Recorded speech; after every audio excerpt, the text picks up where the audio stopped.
party and ideology ahead of the people that elected that governor.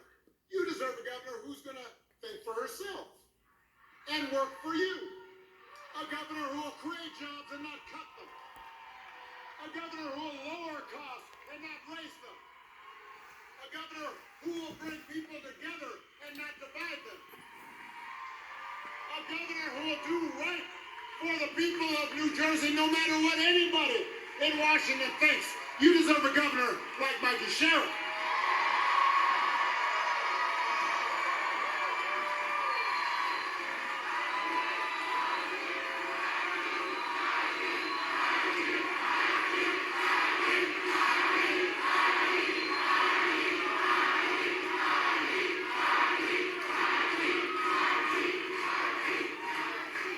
I'm going to bring it down a little bit here.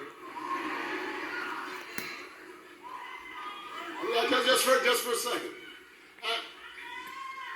Hold on a second. I hear you, but I want to kind of wrap up with something that I want everybody to think about. At the end of the day, what this election is about. X. Politics in a democracy is always about is values. What do we care about? What do we believe? What do we prioritize? What are our core convictions?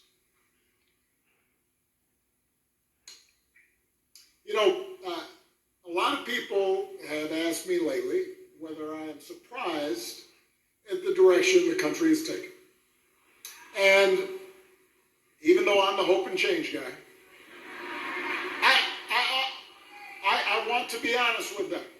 And so I admit to them that I have cause for deep concern. I admit to them that I'm worried about how quickly basic democratic rules and norms have been weakened. I'm worried about how willing Republicans in Congress have been to advocate their role as members of a co-equal branch of government and how they refuse to buck the president even when they know he's out of line. Even when a lot of them privately admit that power is being abused in ways that will hurt their constituents, that will hurt the country. I worry about a Supreme Court that so far at least has shown no willingness to check this administration's excesses. Even when those actions break all legal precedent and seem to defy the bedrock principle that no one's above the law. I worry about the growing concentration of economic power in the country, with just a handful of mega billionaires and companies controlling what we see and what we hear. And I worry about how much that economic power distorts our political process. I worry about how readily, not just business leaders, but others with influence and law firms and universities have been willing to bend the knee to this president's autocratic impulses to avoid retribution or protect profits or just to avoid controversy.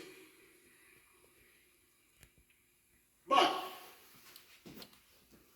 what I also tell people who ask, what I remind them, is that this contest of ideas, it's not new. America's always had competing stories about who we are and what this nation stands for. The first story says, we the people mean just some of us. That in order to qualify, you got to be the right color, you've got to come from the right family, you've got to worship the right way. It says that even though we got rid of a king, that was the whole point of the revolution, there's still a caste system in America. A pecking order of who makes decisions and who obeys. Who gets opportunity and who is obliged to serve. And that story is policed by fear and by force. And it tries to convince people that for their group to win, another group's got to lose. It tries to convince people that if somebody doesn't look like you or doesn't think like you or practice religion exactly the way you do, they must be a threat to your way of life and need to be put in their place. That's how Donald Trump thinks about America. That's what Make America Great Again means. Putting people like him back in charge, even when they don't know what the hell they're doing. Now, so that's one story, and that story's been part of America. You can pretend it hasn't been, but you can get rid of, you can try to whitewash school books and go to national parks and say, let's get rid of that, and that sign that says Native Americans used to live here. You can do all that, but that story has always been part of America. And that story isn't even new. Slavery makes America great, and now they want to make great again with slavery. Sorry for the disruption, Mr. President. Operate that way. And for a long time, that story of caste and privilege and concentrated power was the law of the land in America. And now the law is again with us. Just like me, you were property. If for decades, if you were a woman or a white man who did not own property, you couldn't vote.